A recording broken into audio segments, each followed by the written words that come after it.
Hello दोस्तों, आज हम बात करेंगे सेवा नियोजन पोर्टल पे आप वैकेंसी देखते हैं। वैकेंसी देखने के बाद जो आपके सेवा नियोजन पोर्टल लॉगिन करते हैं, लॉगिन के बाद वो वैकेंसी आपकी शो नहीं कराती है।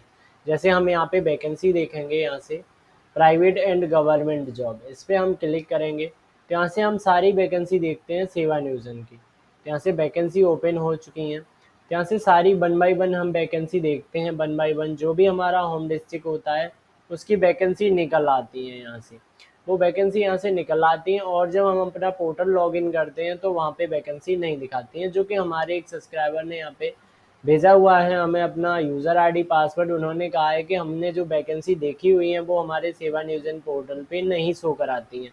तो चलिए हम देखते हैं वो शो क्यों नहीं कराती हैं। तो हमने वैकेंसी देखा है, वो यहाँ से 14 नंबर पेज पे है। हम पेज नंबर ओपन कर लेंगे और वैकेंसी की डिटेल्स यहाँ से देखेंगे। तो यहाँ से जो वैकेंसी है वो यहाँ पे आपको देखने को मिल जाएगी इंटरमीडिएट साइंस, जो कि उनकी इंटरमीडिएट साइंस ऑलरेडी उसमें सेवा नियोजन पोर्टल पे लगा हुआ है। अगर सेवा नियोजन पोर्टल का आपने रजिस्ट्रेशन नहीं किया है तो उसका लिंक आपको वीडियो के डिस्क्रिप्शन में मिल जाएगा, उसे देख के आप कर पाएंगे, वीडियो कंप्लीट देख के आप कर पाएंगे। तो यहाँ से जो एटा की वैकेंसी है, एटा जनपद की महिला कल्याण विभाग में है, और यहाँ पे कैश वर्कर की वैकेंसी है। इस पे अप्लाई करना है। इस पे आप पोर्टल पे जाके वैकेंसी शो नहीं कराता है। तो यहाँ से हम रिक्त विवरण पे क्लिक करेंगे। हमने यहाँ से रिक्त विवरण पे क्लिक किया। रिक्त विवरण पे क्लिक करने के बाद यहाँ से इंटरमीडिएट साइंस से मांगा गया है, साइंस उसमें ऐड है, जो कि ऑल सब्जेक्ट ऐड है, तो उसमें वैकेंसी शो नहीं कराता है। तो सबसे पहले हम यहाँ पे तो लॉगिन नहीं कर पाएंगे। यहाँ पे ये पोर्टल पहले से ये खुला हुआ है, यहाँ पे जो कि वैकेंसी खुला हुआ है। हम नया टैब ओपन करेंगे, यहाँ पे हम उसे इस तरह ही खुला रहने देंगे। उसके बाद यहाँ से हम सेवा नियोजन की वेबसाइट पे आएंगे। यहाँ से हम सेवा नियोजन की वेबसाइट पे आ चुके हैं यहाँ पे, और हम यहाँ से यूज़र आईडी पासवर्ड डालेंगे। यहाँ से अगर आपने जो अकाउंट नहीं क्रिएट किया है तो आप जॉब सीकर पे जाके अकाउंट क्रिएट कर लें। उसका वीडियो आपको कंप्लीट चैनल पे मिल जाएगा, और चैनल पे आप पहली बार आए हैं तो चैनल को सब्सक्राइब कर लें। हम यहाँ से लॉगिन पे क्लिक करेंगे। लॉगिन पे क्लिक करने के बाद हमें यहाँ पे यूज़र आईडी पासवर्ड डालना होगा। तो हम यूज़र आईडी यहाँ पे डाल दे रहे हैं। यहाँ पे मैंने यूज़र आईडी टाइप किया। अभी मैंने यूज़र आईडी टाइप कर लिया। टाइप करने के बाद यहाँ पे हमें पासवर्ड टाइप करना है। यहाँ से हमने पासवर्ड टाइप किया, और इसके बाद यहाँ पे आपको 3220, यहाँ पे आपने एक चीज़ नोटिस किया, यहाँ पे हम वन बाई वन लाइव की तरह यहाँ पे दिखाएंगे। हम इससे पूरा काट देंगे। यहाँ पे मैंने पूरा काट दिया। यहाँ पे AMIT@123 मैंने यहाँ पे पासवर्ड मेरा इतना। जैसे ही हम यहाँ पे क्लिक करेंगे ये ऑटो हो जाएगा कंप्लीट। कंप्लीट ये फिल हो जाएगा पूरा, इससे कोई ही भी दिक्कत नहीं है। जब तक ये पूरा फिल नहीं होगा तब तक आप सबमिट पे क्लिक ना करें, नहीं तो अमान्य पासवर्ड या यूज़र आईडी देखने को मिल जाएगा। ये पासवर्ड डिटेक्ट करता है आपका। उसके बाद यहाँ से हम सबमिट पे क्लिक कर देंगे। जैसे ही हम सबमिट पे क्लिक किया तो जो आईडी है वो हमारा लॉगिन हो चुका है। यहाँ से हमारा आईडी लॉगिन हो गया है। लॉगिन होने के बाद यहाँ पे हम नौकरियों के लिए आवेदन करें में चेक करेंगे कि हमारी जो वैकेंसी है वो वहाँ पे क्यों नहीं दिखाता है। तो यहाँ से हमने जो सेवा नियोजन का पोर्टल है वो लॉगिन करके नौकरियों के आवेदन में हम आ चुके हैं। यहाँ से लिखा हुआ है कृपया रिक्तियों को देखने के लिए कम से कम एक फ़िल्टर का चयन करें। तो शैक्षिक योग्यता उसमें इंटरमीडिएट मांगा गया है, मैंने वो सेलेक्ट किया। जो ज़िला उसमें मांगा गया है हम उस ज़िले को सेलेक्ट कर देंगे, मैंने कर दिया, और खोजे पे क्लिक करेंगे। यहाँ से हमने खोजे पे क्लिक कर दिया है। क्लिक करने के बाद यहाँ पे कम से कम आपको 1 मिनट वेट कर लेना है।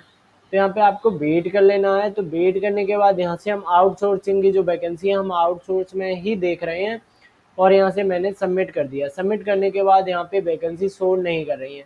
तो हम इसमें जानेंगे ये वैकेंसी यहाँ पे क्यों शो नहीं कर रही है।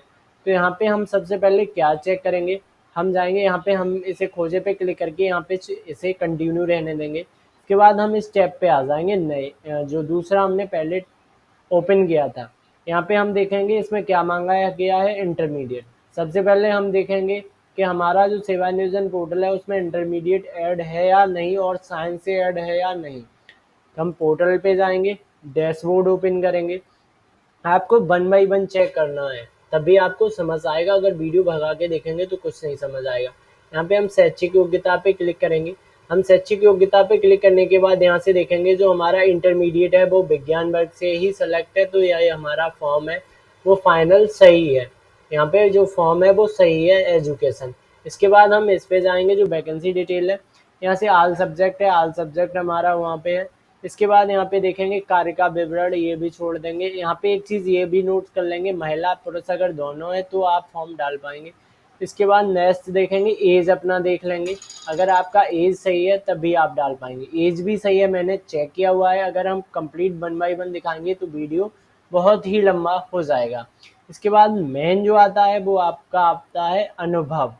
अब हम देखेंगे फॉर्म में, हमारे फॉर्म में अनुभव ऐड है या नहीं है। तो हम फिर से अपने फॉर्म में जाएंगे, फॉर्म में जाने के बाद हम कार्य अनुभव चूज करेंगे। कार्य अनुभव यहाँ से हमने सेलेक्ट किया।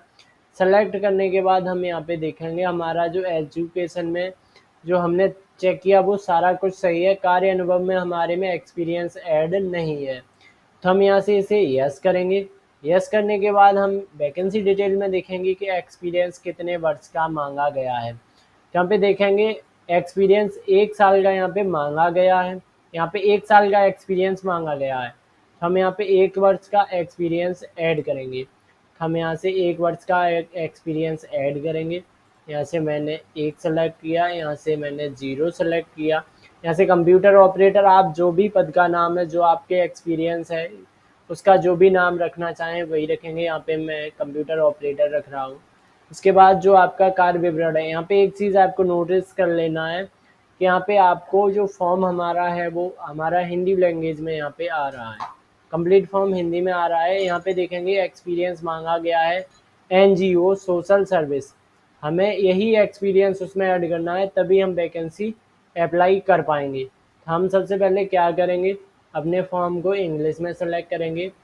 यहाँ से मैंने इंग्लिश सेलेक्ट किया, यहाँ से हमारा फॉर्म इंग्लिश में सेलेक्ट हो जाएगा। सेलेक्ट होने के बाद यहाँ से हमें इसे कॉपी कर लेना है, जो ये है इसे हमें कॉपी कर लेना है। यहाँ से मैंने इसे कॉपी कर लिया। कॉपी करने के बाद यहाँ से हम जाएंगे फिर से एक्सपीरियंस में।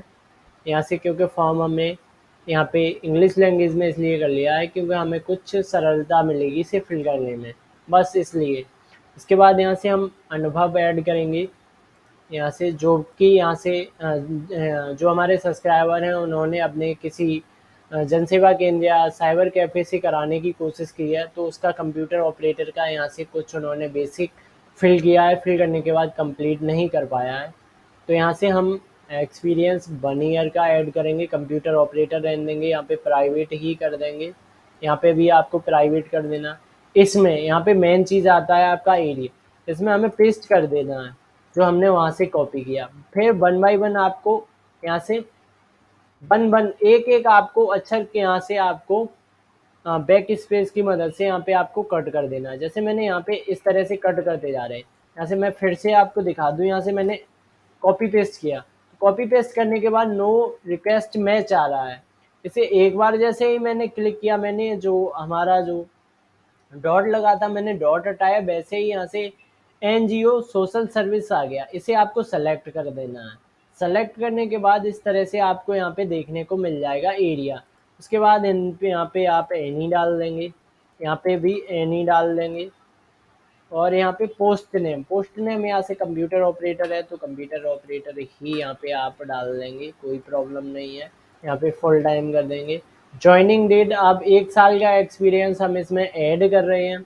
यहाँ पे हम 1 साल का एक्सपीरियंस ऐड कर रहे हैं, तो हम यहाँ पे 1 साल का एक्सपीरियंस किस तरह से लगाएंगे, जैसे मैंने यहाँ से एक कर दिया, यहाँ से 2020 कर दिया। यहाँ पे 2020 नहीं करेंगे, हम यहाँ पे कर देंगे 21 कर देंगे। 21 के बाद यहाँ पे हमारा 1 साल कब कंप्लीट हो जाएगा, यानी 1/1/22 को हो जाएगा। तो हम कुछ चेंज कर देंगे 1/3 और यहाँ पे 1 और यहाँ पे हम कर देंगे 2022। तो हमारा 1 साल से ज़्यादा कंप्लीट हो गया। यहाँ पे 1-2 दिन मैंने ज़्यादा आपको दिखा देना है। उसके बाद यहाँ पे देखने को मिलेगा आपकी जॉब जो आप कर रहे थे उस जॉब में आपकी कितनी सैलरी थी, यहाँ से आप दिखा देंगे जो भी आपकी सैलरी थी। यहाँ पे आप देखेंगे।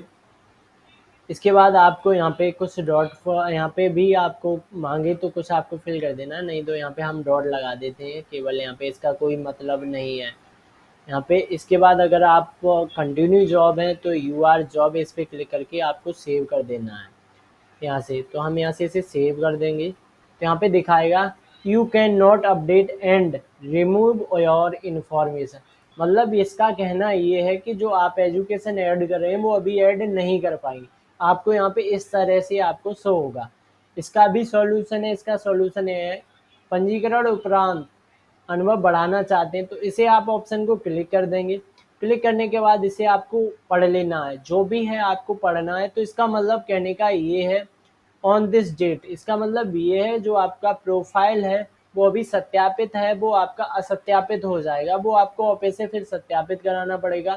कहाँ से आपका ऑटो में 24 घंटे में सत्यापित होके आ जाता है। अगर नहीं आता है तो आप अपने संबंधित जो कार्यालय है वहाँ पे जाके आप वेरीफाई करा के इजिली कर पाएंगे। तो हम यहाँ से इसे ओके कर देंगे, यानी जो क्राइटेरिया मैंने पढ़ लिया, पढ़ने के बाद यहाँ से हम सेव कंटिन्यू कर देंगे। तो यहाँ से योर इन्फॉर्मेशन सेव्ड सक्सेसफुली यहाँ से हो गया, इसे हमें ओके कर देना है। यहाँ से हमारा जो एक्सपीरियंस है वो हमारा ऐड हो चुका है। यहाँ पे देख पाएंगे एक्सपीरियंस हमारा ऐड हो चुका है। ऐड होने के बाद यहाँ पे जो मैंने यहाँ पे एक्सपीरियंस मांगा गया है वही एक्सपीरियंस यहाँ पे डाला है। अगर अदरवाइज आप कोई भी एक्सपीरियंस डालेंगे तो उससे फॉर्म आपका फिल नहीं होगा। यहाँ से मैंने कंटिन्यू कर दिया। कंटिन्यू करने के बाद यहाँ से रिमूव भी कर पाएंगे, अपडेट भी कर पाएंगे। अब हम बात कर लेते हैं कि इसमें आपको वेरीफाई कराना है। तो वेरीफाई कराने से पहले आपको एक चीज़ नोटिस कर लेनी है, आपको देख लेना है आपके पोर्टल पे वैकेंसी शो करने लगी या नहीं। तो यहाँ पे अप्लाई फॉर जॉब पे हम क्लिक करेंगे। हमने अप्लाई फॉर जॉब पे अभी मैंने ये फॉर्म फाइनल लॉक नहीं किया हुआ है। अगर यहाँ से आप फाइनल लॉक नहीं करेंगे तो आपका 24 घंटे में वेरीफाई होके नहीं आएगा। यहाँ से हम सेलेक्ट करेंगे जो हमारा डिस्ट्रिक्ट है वो सेलेक्ट कर लेंगे। जिस डिस्ट्रिक्ट की वैकेंसी है यहाँ पे मैंने सेलेक्ट किया और यहाँ पे हम खोजे पे क्लिक करेंगे। मैंने खोजे पे क्लिक कर दिया है। यहाँ पे आपको वेट करना है, यहाँ पे आपको वेट करना है कुछ टाइम का। यहाँ पे मेरी वैकेंसी, मेरा नेट यहाँ पे सही है तो मेरी वैकेंसी आ चुकी है। आपके में थोड़ा टाइम भी लग सकता है। जस्ट आपने इसी वीडियो में देख पाया होगा कि जो मेरी एटा की वैकेंसी है वो शो होने लगी है। यहाँ पे देखेंगे जो मैंने अभी वैकेंसी थी एक हमारी एंट्री ऑपरेटर यानी assistant computer data entry operator की वैकेंसी CCC से थी और ये हमारी एक थी इंटरमीडिएट। दोनों वैकेंसी हमने अभी देखी थी जो कि यहाँ पे डाटा इसका दिया हुआ है। जो वैकेंसी सेवा नियोजन पोर्टल पे शो नहीं कर रही थी यहाँ पे शो करने लगी हैं। वीडियो आपको भगा के नहीं देखना है, वीडियो एक बार देखना है। अगर एक बार नहीं समझ आता है तो आप हमें कमेंट सेक्शन में पूछ सकते हैं यहाँ से। और अगर आप खुद से नहीं कर पा रहे हैं तो आप हम मेल आईडी वीडियो के डिस्क्रिप्शन में देखने को मिल जाएगी, वहाँ पे आप हमें यूज़र आईडी पासवर्ड भेज के सही करा सकते हैं। और अदरवाइज आप कमेंट सेक्शन में अपनी यूज़र आईडी पासवर्ड या अपनी पर्सनल इन्फॉर्मेशन हमें शेयर ना करें। तो यहाँ से इस तरह से आपके सामने वैकेंसी ओपन हो चुकी हैं। तो अब यहाँ से हम आवेदन करेंगे तो यहाँ से आवेदन नहीं होगा। हम चलिए करके देख लेते हैं। यहाँ से जैसे हमें इस पर आवेदन करना है, आवेदन करें। जैसे ही हम आवेदन करें पे क्लिक करेंगे तो यहाँ पे कुछ टाइम आपको वेट करना है। सबसे आप अगर इस पर सेवा नियोजन पोर्टल पे फॉर्म अप्लाई कर रहे हैं तो यहाँ पे आपको हर टॉपिक यानी हर जगह वेट करके चलना है, तभी कुछ इसमें होता है। अदरवाइज आप जल्दी जल्दी करेंगे तो यहाँ पे कुछ भी नहीं होता है। तो यहाँ पे क्या लिख के आया यहाँ पे देख सकते हैं, your profile is not verified. यानी जो मैंने वो ऑप्शन टिक आउट किया था उसका मतलब ये था कि आपकी प्रोफाइल अनलॉक हो जाएगी। उसी की वजह से यहाँ पे जो आपका फॉर्म है वो यहाँ पे अप्लाई नहीं हो रहा है। इसे हमें ओके कर देना है। यहाँ से हमने इसे ओके कर दिया। अब ओके करने के बाद अब आपको क्या करना है, कैसे ये सही होगा, कैसे हमारा फॉर्म कंप्लीट होगा। तो हम सबसे पहले जाएंगे डैशबोर्ड पे। यहाँ पे इस वीडियो में जो भी सारा कुछ करना है हम कंप्लीट बता देंगे। उसके बाद आपको क्या करना है, यहाँ से हमारा प्रोफाइल आ चुका है। यहाँ पे प्रोफाइल आने के बाद यहाँ पे देखेंगे हमारा 9 नंबर जो ऑप्शन है वो रेड हो चुका है। इसे अब हमें क्या करना है, ग्रीन करना है। इसे हमें ओके कर लेना है, क्लिक करना है, मतलब इस पर मैंने क्लिक कर दिया। क्लिक करने के बाद देखेंगे यहाँ पे जो मेरी वैकेंसी वहाँ शो करने लगी है। शो करने के बाद इसे आपको टिक करना है, आई एग्री। इसे टिक करना है। इसका मतलब ये है जो इन्फॉर्मेशन मैंने इसमें दिया हुआ है सारा इन्फॉर्मेशन सही है, बस इसे हमें सेव करना है। यहाँ से जब हम सेव कर देंगे इसे तो यहाँ पे योर इन्फॉर्मेशन सेव्ड यहाँ पे सक्सेसफुली सेव्ड है, यहाँ पे इसे आपको ओके कर देना। ओके करने के बाद आप बोलेंगे यहाँ पे कोई भी प्रिंट नहीं आया, तो यहाँ से हम इसे क्लोज करेंगे। यहाँ से हम क्लोज पे करेंगे तो यानी हम वापस अपनी प्रोफाइल डैशबोर्ड पे आ जाएंगे और हमारा जो आइकन है वो ग्रीन हो चुका है, यहाँ पे देख सकते हैं। इसे हमें ओके कर लेना है, ग्रीन कलर तो नहीं है ये। यहाँ पे क्लिक किया, यहाँ पे आपको वहीं पे कुछ वीडियो आपको घूमता हुआ नजर आएगा कि वहीं पे ये करो वो करो, तो ये समझना है वीडियो आपको। यहाँ पे देखेंगे हमारा जो एक्सचेंज प्रिंट है वो नहीं आया यहाँ पे आप देख सकते हैं। अगर एक्सचेंज आप प्रिंट समझ रहे हैं तो यहाँ पे देख रहे हैं, नहीं तो मैं एक्सचेंज प्रिंट क्या होता है इस डिटेल्स में वीडियो बनाया हुआ है, चैनल पे प्लेलिस्ट है, आप वहाँ पे कंप्लीट देख पाएंगे। तो यहाँ से एक्सचेंज प्रिंट हमारा नहीं आया, ये अभी भी हमारा फॉर्म नहीं पड़ेगा। अब यहाँ पे देखेंगे प्रिंट प्रोफाइल। हम प्रिंट प्रोफाइल पे क्लिक करेंगे। हमने जैसे ही प्रिंट प्रोफाइल पे क्लिक किया, प्रिंट प्रोफाइल पे क्लिक करने के बाद जो हमारा प्रिंट प्रोफाइल है वो सारा निकल के आ जाएगा। तो हमारा जो सेवा नियोजन होता है उत्तर प्रदेश के लिए, और कार्यालय, यहाँ पे कार्यालय जिला सेवा नियोजन कार्यालय आपको देखने को मिल रहा होगा। जिला सेवा नियोजन कार्यालय जो हमारे सब्सक्राइबर हैं उनका जिला सेवा नियोजन कार्यालय एटा पड़ता है, जो कि एटा पड़ता है।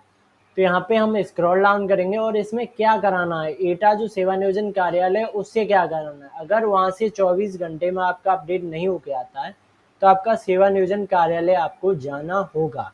तो यहाँ से हम इसे स्क्रॉल डाउन करेंगे। यहाँ से मैंने स्क्रॉल डाउन किया। स्क्रॉल डाउन करने के बाद यहाँ पे देखेंगे सॉरी। तो यहाँ से हमने देखेंगे यहाँ पे जो हमारी एजुकेशन है वो एजुकेशन, यहाँ पे वीडियो बहुत लंबा हो गया। यहाँ पे एजुकेशन जो हमारी है वो एजुकेशन देख पाएंगे। सत्यापित सत्यापित सत्यापित सारा कुछ सत्यापित दिख रहा है। यहाँ पे हमने क्या अनुभव में करेक्शन किया था, अनुभव देखेंगे असत्यापित। बस यही आपको सत्यापित कराना है, जो कि आपका सेवा नियोजन कार्यालय, जहाँ का आपका सेवा नियोजन कार्यालय है वहाँ आपको केवल यही सत्यापित कराना है, अदरवाइज आपको कुछ भी नहीं कराना है। तो चलिए हम मिलते हैं नेक्स्ट वीडियो में। कल ये हमारा सत्यापित होके आएगा, उसके बाद इसका नेक्स्ट वीडियो आपको मिल जाएगा कंप्लीट कि कैसे सत्यापित हुआ और किस तरह से सत्यापित होने के बाद मैंने फॉर्म अप्लाई किया। अगर ऐसा आपका कोई क्वेश्चन है या कोई डाउट है, आपको समझ नहीं आ रहा है, तो आप हमें हमारी मेल आईडी पे अपना यूज़र आईडी पासवर्ड भेज सकते हैं। मैं कंप्लीट चेक करके आपका बता दूंगा क्या प्रॉब्लम है क्या नहीं है और आपका फॉर्म क्यों अप्लाई नहीं हो रहा है। अगर चैनल पे आप पहली बार आए हैं तो चैनल को सब्सक्राइब कर लें। हम सेवा नियोजन की हर एक वीडियो अपलोड करते हैं, हर एक वैकेंसी। मिलते हैं नेक्स्ट वीडियो में, तब तक के लिए जय हिंद।